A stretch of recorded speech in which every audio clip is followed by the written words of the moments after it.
Hello everyone, this is Rito, full stack developer at ThoughtWorks, working mainly on React front-end, Java backend, DevOps, Kubernetes, Spark in that big data system, and a couple of other stuff. Uh, I'd like to say something about the talk, the nature of it. This is such a talk that in the process of it, you'll be having a lot of questions. I expect you to have a lot of questions going in between. So please hold on to it. I intend to address all the questions in the talk, and if not, if your question is not already answered, we'll have ample time to deal with it. I don't want this to be a monologue. This is not a lecture. So please let's keep it interactive, and we'll make the most out of it together. So continuous integration, right? Buzzword. How many of us here practice continuous integration in their projects? Right. So almost 60%. Is that a fair number?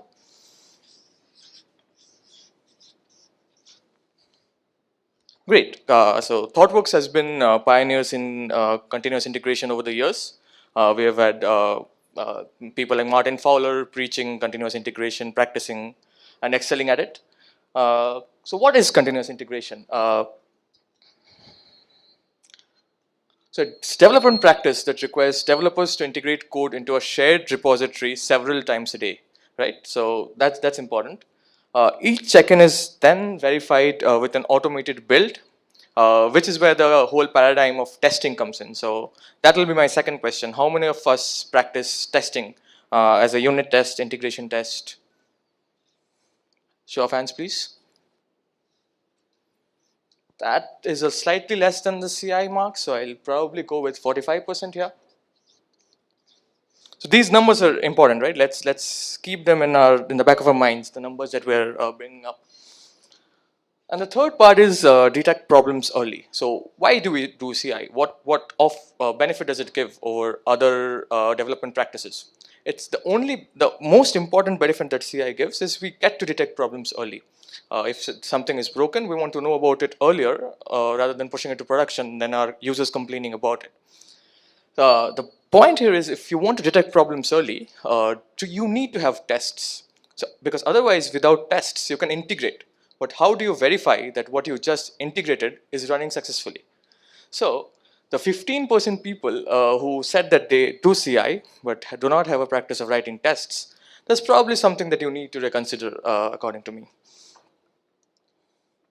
So I'll reiterate what is the most important point of continuous integration. It's early feedback. And that is why the entire reason why we do CI. And this is a prologue for the entire presentation that I'm going to go forward with. So next, let's come to branching. What is branching? Today we work with version control systems, everyone. So there are multiple branching control mechanisms that we have, and there are ways of work that we have adopted to over the years to optimize our build time, our development time, our delivery time. Can we have a quick? Can I hear from some of people what are the branching mechanisms that they have in place that the developers practice? Yeah.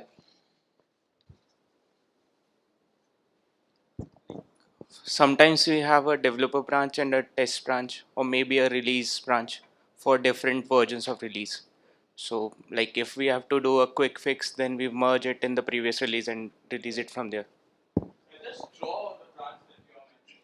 Correct me if I'm wrong. So you have something like this. You have a developer A branch, developer B branch, a testing branch, and a release branch. Yes. Is this Yeah. someone else? What are the branching mechanisms that you have in place?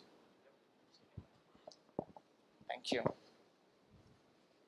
We have a master branch, and for every, let's say for every feature developer, we create a feature branch, and every developer can work on that feature branch, and after the feature completion we can merge the changes into the master branch.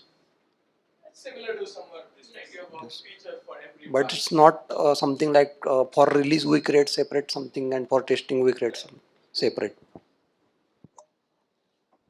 Thank you. So I have something similar here, right? So you have a head branch, which is your master.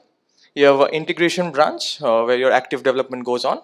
And then you have feature branches where every developer gets his own version of the code, works on it, and then when he's done with it, he merges back to the integration branch, which in turn goes to. So if you see here, these are the merge backs into the parent branch where you forged from. Right, perfect. This works, right? Yep. Cool. So let's go back to the fundamentals. When we discuss agile, we always have this example of building a house, right? You must have anyone who has not heard about the building of a house exercise, right? So that's how impactful it is, right? Everyone has heard about it. And the part that I love the most about this is it's software development is not much different from our daily lives. And yet we have so many things figured out in our daily lives, and we get the same exact things wrong when we are delivering software. So if we follow the paradigms that we have figured out in our daily lives to optimize stuff, we'd be good in most cases. So let's build a house. Sorry. So you and your wife, you love each other so much, you want to build a house, and obviously you have different choices of developers that you want to build it from since you love each other so much. So you get to build this small garage, and she gets to build a house. And there's a small stairway that leads to the second half, the upper floor of the house. So this is your dream house, Pune, probably Koregaon Park, and this is how it's done. So she'll build the beautiful part, and you'll build the garage. Sounds good, right? Right. This is what we end up with. You have a house. It was perfect. The house was as you expected it to be. You have a garage, which is also great. You have the staircase. Absolutely perfect. The only point is the staircase leads to a wall.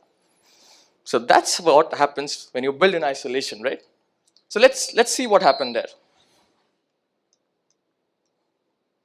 So your garage was okay. Everything was fine with the garage. Your house was okay. But when you integrated the two, your house, your staircase led to a wall. Right. So the same applies in software delivery, right? Code, much like a house, does not work in isolation. The code that you write integrates with other people's code, their functionalities, their components. Then the problem here was you got very late feedback. So remember the prologue that we had. We want early feedback, right? So, but if you work in isolation, you only get feedback about the thing that you developed. You don't get the feedback about how it works with other people's code. And finally, it's too risky to integrate, right? Since you have delayed the procedure of something which is difficult, it's become more and more risky. So that's what the Agile Manifesto says, right? If something is difficult, you do it more often. And that's the entire paradigm we had. So that's what I present to you, trunk-based development, where developers push code of all possible features that are in development onto a single remote branch. So which would approximately look like what I have here.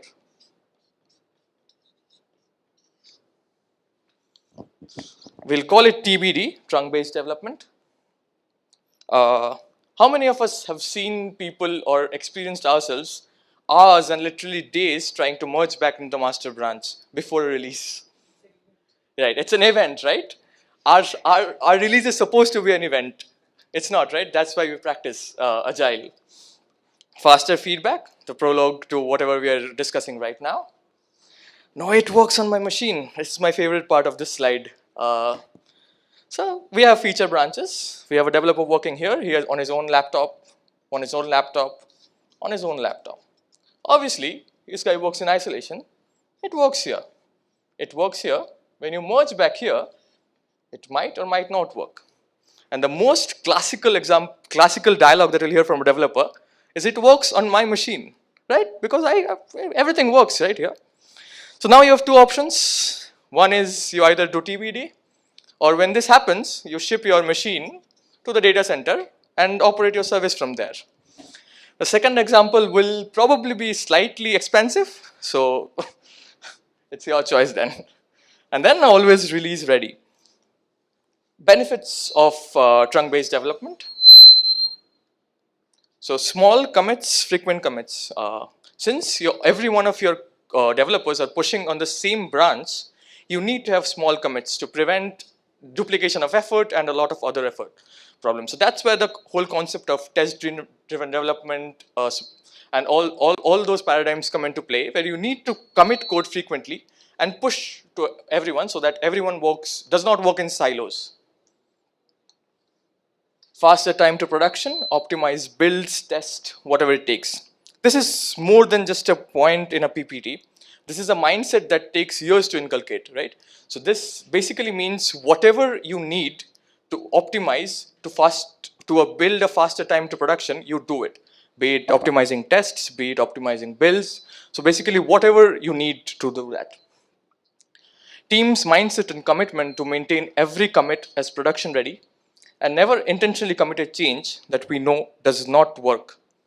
How many of the developer friends here, how many of you have done that? It's okay, it doesn't work right now, we'll fix it tomorrow and I'll just push it to the version control system.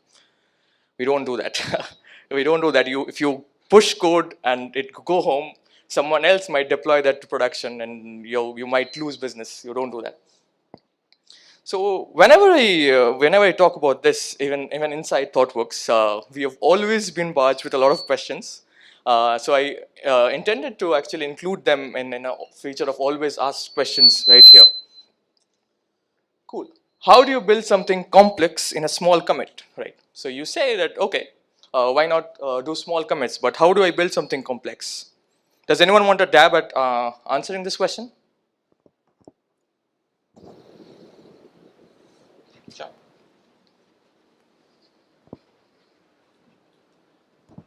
Just break whatever you have, the complex thing, into some smaller chunk of functionality that you can individually commit. Yeah. So what he said about breaking them into smaller chunks. Also, we tried with feature toggles. So we have something called where you can toggle a feature on or off. Probably you know. You just stole away my content. That's unfair. Cool. So how do you build something complex in a small commit? You don't. As he mentioned, you break it down into smaller individual chunks. And that's the whole agile mentality, right? You got a software to build in 3 years. You break it down into smaller deliverable iterations. So why not break it into a further micro level and build it in a smaller commits, whatever complex problem that you're trying to solve. Right, bug fixes. So it's common practice to get out a release branch and then do bug fixes there, because otherwise you're keeping on pushing commits to the master branch. And how do bug fixes work in that case? You have a hotfix branch, and wouldn't the same thing happen in a hotfix branch? So what do we do when we fix bugs, right? When you write code, you deliver functionality, you push it to production. What do you do when you fix bugs? You write code, you deliver functionality, you push it to production. Why should that be different? Why should we have a hotfix branch for bugs? So is that fair, or do you have questions on this?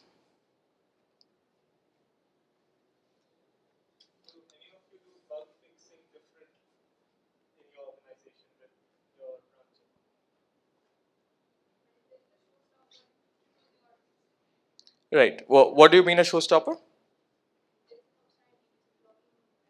Mm-hmm. Right. So you need to do bug fixing. There is no two ways about it. Do you need a separate branch to do bug fixes? How is bug fixing any different from developing? Is the question.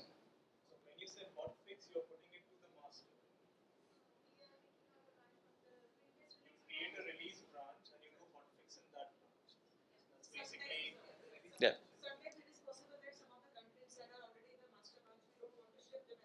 Right. Right. Right. So just hold on to that question. We'll come to that. So code reviews. How do you do code reviews then? If you don't have a pair, if you don't have a branch where it is reviewed before it merged to master, how do you do it? Right. A pull request is also a form of branching, right? Because you've already diverged from the master. There are multiple ways to tackle this problem. How we do it at ThoughtWorks is we pair. Are you familiar with the concept of pair programming? Yeah. So this is how we do code reviews in projects in ThoughtWorks. There are two people working on the same problem.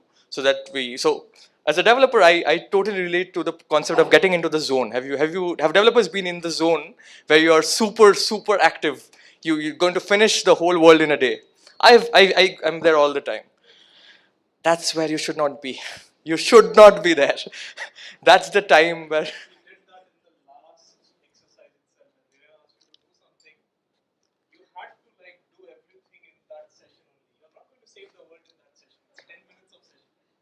Right. So that's where pair programming is brilliant. The most brilliant part is someone is there to stop you from getting into the zone. 80% of bad code is written in the zone. I can guarantee you that. Yeah, sure.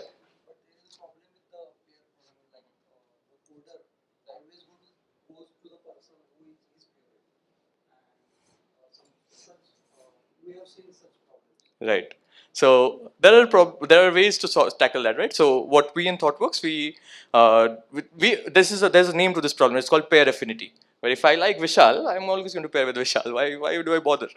So there are ways of we have in ThoughtWorks we have a pairing matrix where you're not allowed to pair with someone unless you've paired with everyone else. So if I pair with you today and there are 7 other members on the team, I'll first pair with them and then pair with you again. So yes. Right. So that's also a classic problem of. So when you say active programmer and passive programmer, does everyone know what it mean? So in pairing, there will be one active guy who is doing all the coding, and then there is someone who is just observing, and we call it learning, right? No, that's not learning.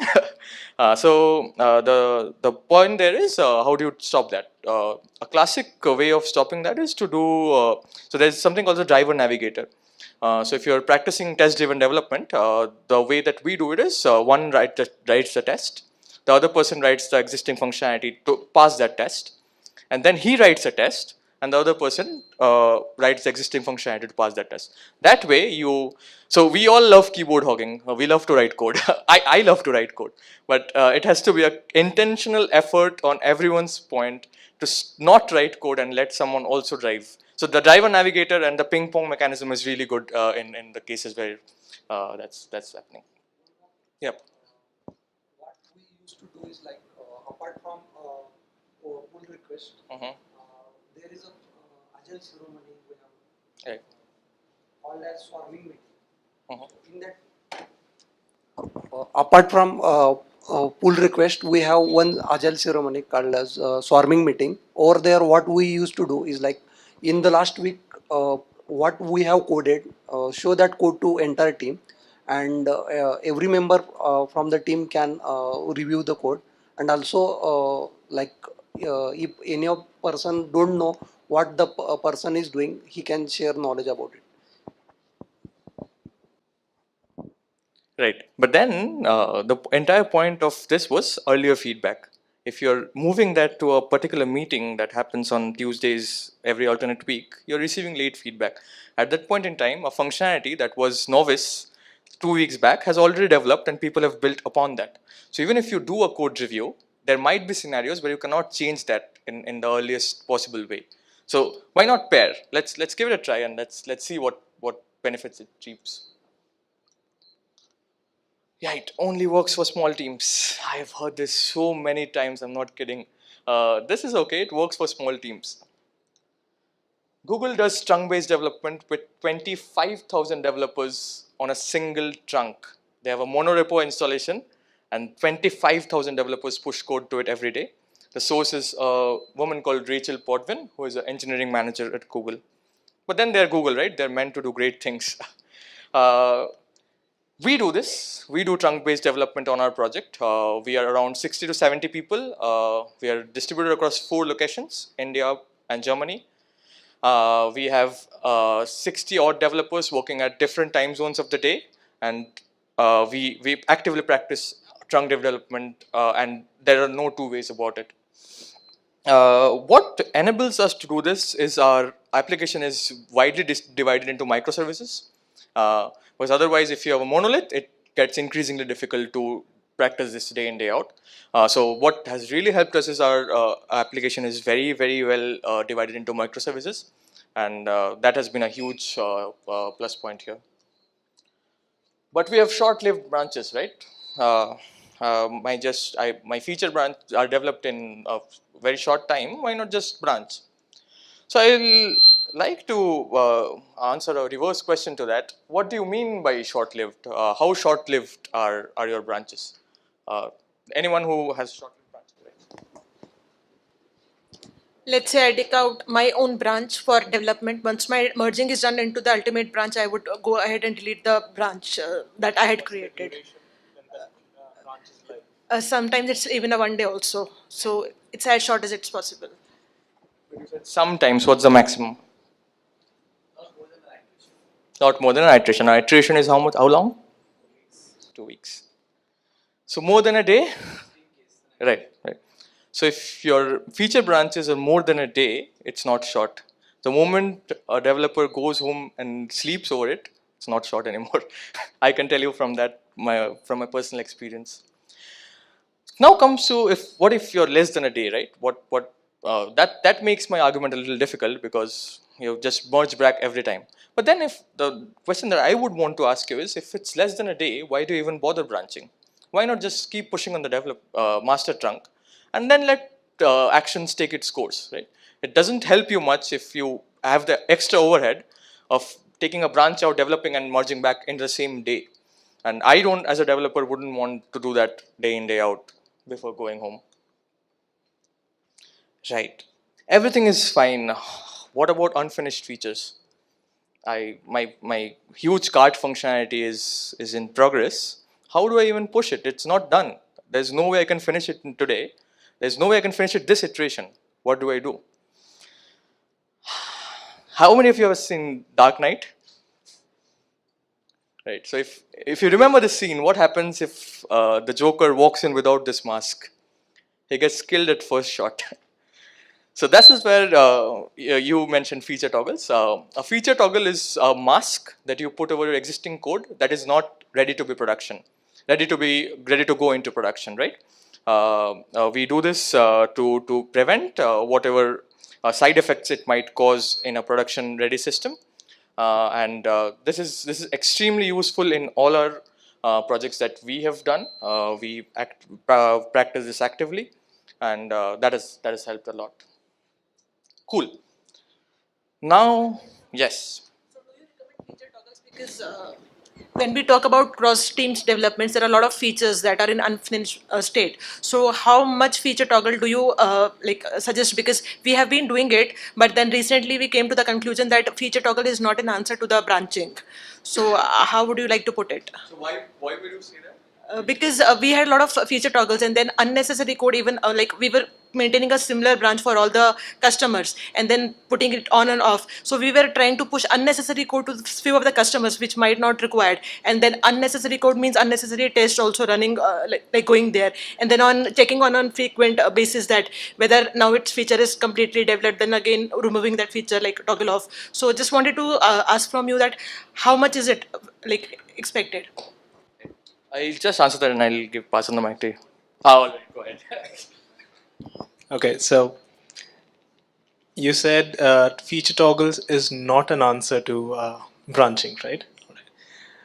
Do you want to do continuous deployment or continuous delivery? You want to do it, right? If you want to do continuous delivery, can you do it without continuous integration? No. If you want to do continuous integration, can you do without tests? No. If you want to do tests and it has to run with every commit, do you need test trunk-based development? I mean, there's no CI if you don't have TBD, right? If you have all of these things in place, you have to do toggles. There's no other way to do it.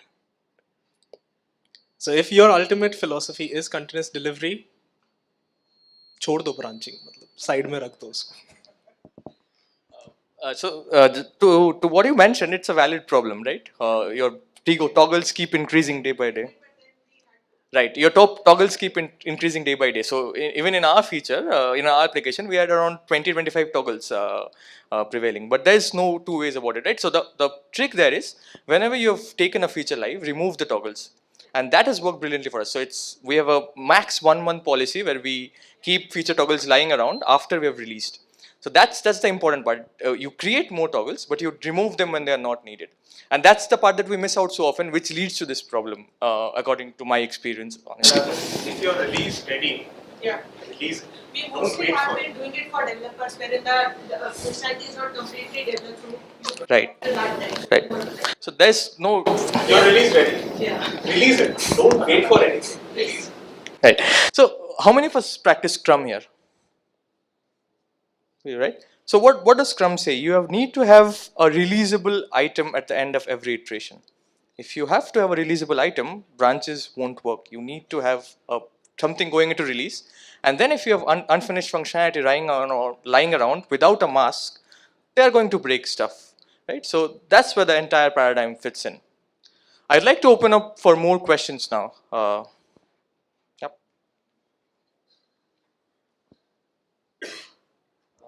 Just want your recommendation on this.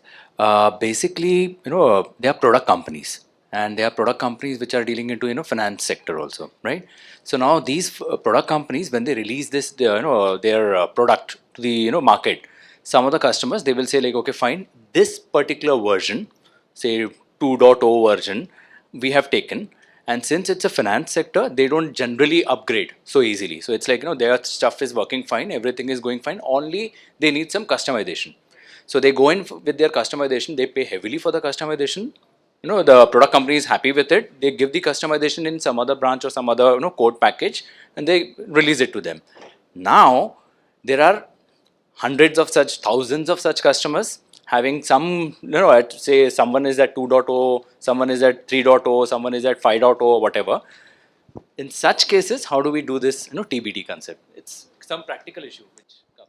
That's a very good question. I was hoping someone comes up with that. So what we're saying is, so that's the concept of a release branch, right?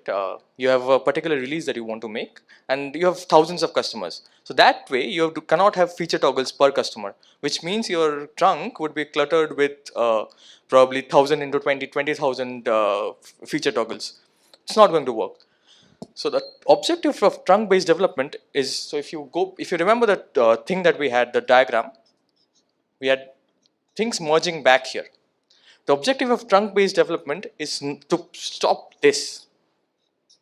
But in your case, you have a branch which is outgoing and it would normally not come back to the master.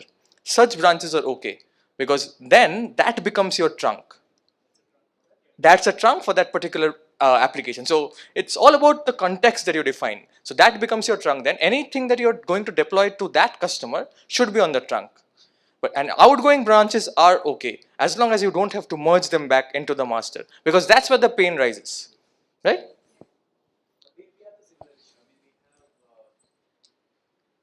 We exactly have the similar issue. We have multiple versions out there in the market, and some of the customers they're not willing to upgrade the version. They just want some of the bug fixes or hot fixes. So then we call them trunks, right? Main trunks, the release trunks. Okay, version based. Yeah.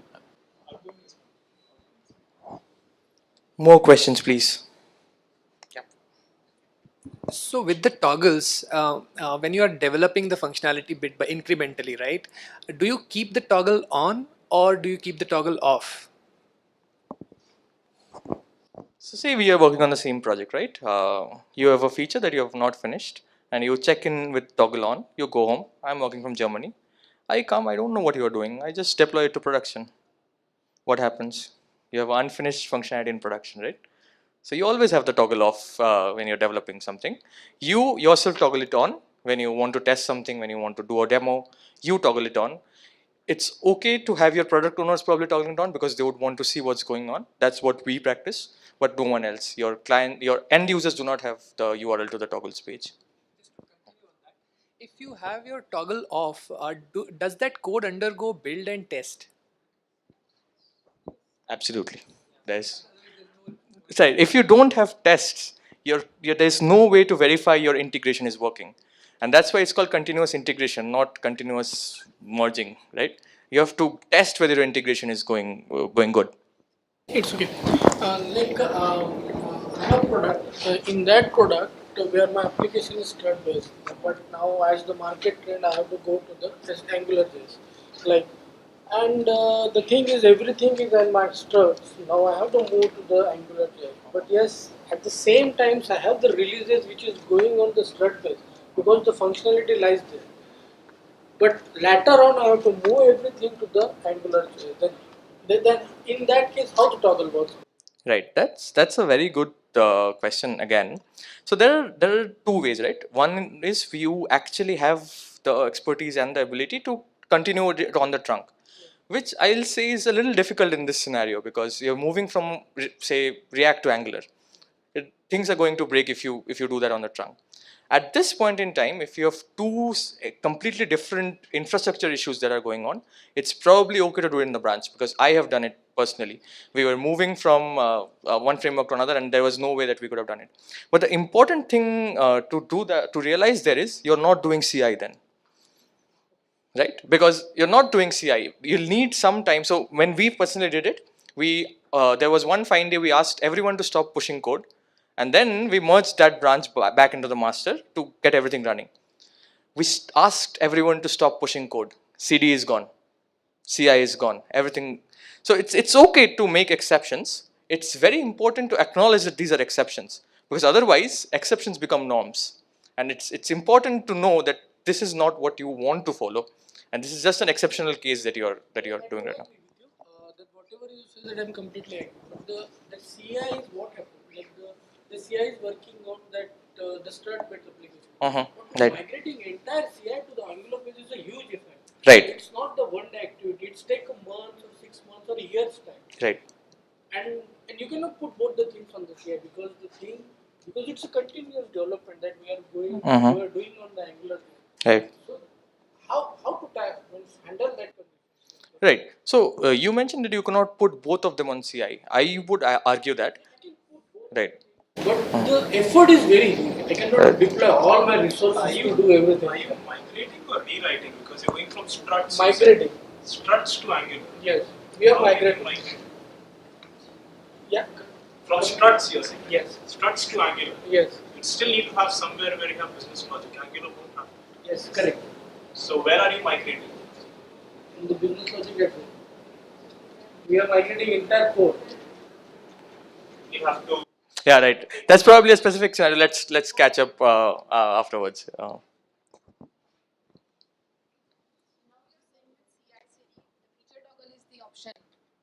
For teams to work on. But the Scrum team, who is habitual to branching, and you suddenly give the approach of feature toggling, the reaction is, I will not do it. I'm habitual to this. So, have you come across this scenario and how you handled it? Honestly, that's a scenario that we don't normally come across in ThoughtWorks because we are so ingrained to work in this kind of a way that does not happen in ThoughtWorks.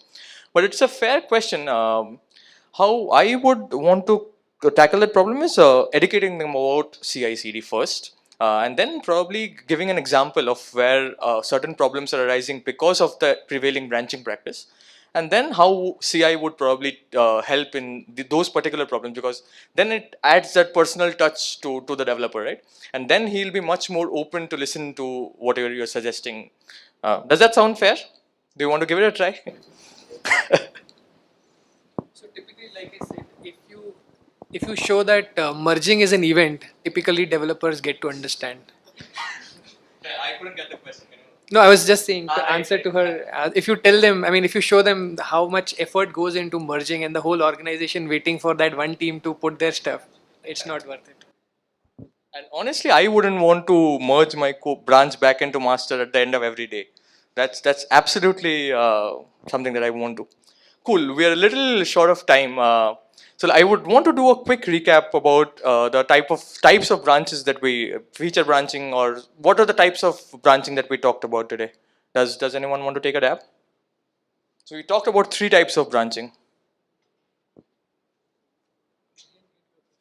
So we talked about 3 branching strategies over the course of the talk. What are those 3 branching strategies? One is the another is the feature. Right.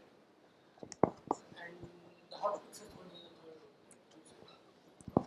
So your name, please. Vijay. So Vijay is saying we talked about 3 branches, 3 branching strategies: trunk-based development, hot fixes, and release. Cool. Let's quickly see what are the 3 types of branching strategies that we talked about. Don't branch, don't branch, don't branch. Cool. Thank you, everyone.